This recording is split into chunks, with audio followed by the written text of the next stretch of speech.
स्वागत है आपका हमारे इस यूट्यूब चैनल में। और आज की इस वीडियो में हम लोग पढ़ने वाले हैं क्लास 7 का चैप्टर 7 जिसका नाम है एकीक नियम। इसका एक्सरसाइज 7.1 का पहला क्वेश्चन। तो देखिए एकीक नियम में क्या होता है, तो देखिए क्या होता है, जब हमें एक चीज़ के बारे में बताता है, चाहे एक चीज़ का दाम हो या कुछ भी हो, और ज़्यादा के बारे में पूछता है तो हम लोग क्या करते हैं, गुणा करते हैं। और जब हमें क्वेश्चन ज़्यादा चीज़ के बारे में दिया रहता है, दाम या कुछ और चीज़, और एक का पूछता है, तो उस समय हम लोग क्या करते हैं, भागा करते हैं। लेकिन एकीक नियम में क्या होता है, हमें ज़्यादा चीज़ के बारे में ही बताता है और ज़्यादा के बारे में ही हमें निकालना पड़ता है। तो इसमें हम लोग क्या करते हैं, पहले एक का निकालने के लिए भागा करते हैं, फिर गुणा करते हैं। तो देखिए पहला क्वेश्चन क्या दिया है, 6 किलो चीनी का मूल्य 216 रुपया है, तो 9 किलो चीनी का मूल्य ज्ञात कीजिए। तो देखिए यहाँ पे 6 किलो का दिया है, अगर 1 किलो का पूछता तो भागा करते हैं, लेकिन क्या पूछा है, 9 किलो का पूछा है, ज़्यादा का ही पूछा है, तो इसमें भागा भी करना पड़ेगा, फिर गुणा भी। तो सबसे पहले हम लोग क्या लिखेंगे कि 6 किलो चीनी का मूल्य बराबर, तो चूंकि का हम लोग ये यूज करेंगे, तो यहाँ पे ये चिन्ह है चूंकि, तो क्या चूंकि क्या लिखेंगे, 6 किलो चीनी का मूल्य बराबर। तो देखिए 6 किलो चीनी का मूल्य कितना दिया है, 216 रुपया। तो अब यहाँ से हम लोग क्या करेंगे, 1 किलो चीनी का मूल्य निकालेंगे। तो लिखेंगे इसीलिए 1 किलो के नीचे हम लोग ऐसे शॉर्टकट में लिख सकते हैं, 1 किलो चीनी का मूल्य बराबर। तो देखिए 6 किलो चीनी का कीमत मूल्य 216, तो 1 का निकालने के लिए क्या करेंगे, भागा करेंगे, यानी कि 216 भागा का मतलब क्या होता है, बट्टा भी होता है, तो 216/6। ठीक है। अब देखिए हमें क्या है, 1 किलो चीनी का मूल्य पता चल गया। अब हमें निकालना कितना, 9 किलो। तो लिखेंगे इसीलिए 9 किलो चीनी का मूल्य बराबर। तो 1 किलो चीनी का मूल्य इतना है, तो 9 के लिए क्या करेंगे, उसको गुणा कर देंगे, यानी कितना होगा, 9 गुणा 216/6। ठीक है। अब यहाँ पे हम लोग ये दोनों को इसको काटते हैं। तो देखिए 3 का पारा से 9 और 3 दोनों 6 दोनों कटेंगे, तो 3 दूनी 6 और 3 तिया 9।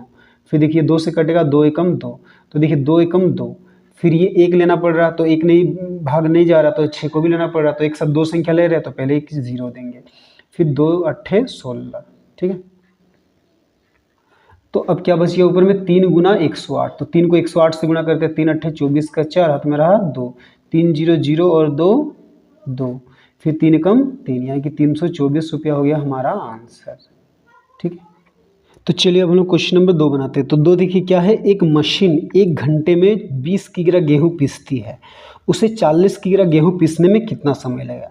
ठीक है। तो एक मशीन क्या है, 1 घंटे में 20 किग्रा गेहूँ पीसती है, तो यहाँ पे दिया कि इस समय में 1 घंटा, यानी कि कितने समय में कितना गेहूँ पीसेगा। लेकिन क्वेश्चन क्या पूछा है कि 40 किग्रा गेहूँ पीसने में कितना समय लगेगा। ठीक है।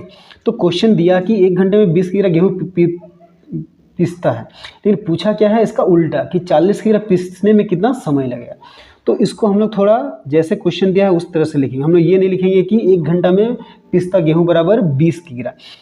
ठीक है, क्योंकि हम यहाँ पे क्या पूछा है, 40 किग्रा पीसने में कितना समय लगा, तो हम लोग क्या करेंगे, पहले किग्रा वाला चीज को लिखेंगे। तो क्या लिखेंगे, चूंकि 20 किग्रा गेहूं पीसने में लगता समय बराबर। तो देखिए 20 किग्रा गेहूं पीसने में कितना समय लगता है, 1 घंटा। ठीक है। अब हम लोग ये निकालेंगे कि 1 किग्रा गेहूं पीसने में कितना समय लगेगा। तो क्या लिखेंगे, इसीलिए 1 किग्रा गेहूं पीसने में लगता समय बराबर। तो उसके लिए क्या करेंगे, ये 1 को 20 से भाग करेंगे, यानी कि भाग को हम लोग किस में लिखेंगे, बट्टा, यानी कि 1/20 घंटा। अब क्वेश्चन क्या पूछा है, 40 किग्रा गेहूं पीसने में, तो लिखेंगे इसीलिए क्या लिखेंगे, 40 किग्रा गेहूं पीसने में लगता समय बराबर। तो 1 किग्रा गेहूं पीसने में 1/20 घंटा लगता है, तो 40 किग्रा के लिए क्या करेंगे, 40 को हम लोग 1/20 से गुणा कर देंगे। तो ये 0 कट गया, ये 2 एकम 2, ये 2 दूनी 4, यानी कि कितना आया आंसर, 2 घंटा हुआ हमारा आंसर। ठीक है। तो चलिए अब हम लोग क्वेश्चन नंबर 3 बनाते हैं। तो 3 में क्या है, देखिए 10 कलम का मूल्य 50 रुपया है, 15 कलम का मूल्य कितना होगा। ठीक है। तो इसको भी हम लोग क्या लिखेंगे, पहले क्या दिया, 10 कलम का मूल्य, तो लिखेंगे चूंकि 10 कलम का मूल्य बराबर, तो 10 कलम का मूल्य कितना दिया है, 50 रुपया। अब लिखेंगे इसीलिए 1 कलम का मूल्य बराबर। तो 1 कलम का मूल्य के लिए क्या करेंगे, 50 को 10 से भाग करेंगे, यानी कि 50/10। अब लिखेंगे इसीलिए कितना कलम है, 15, तो 15 कलम का मूल्य बराबर।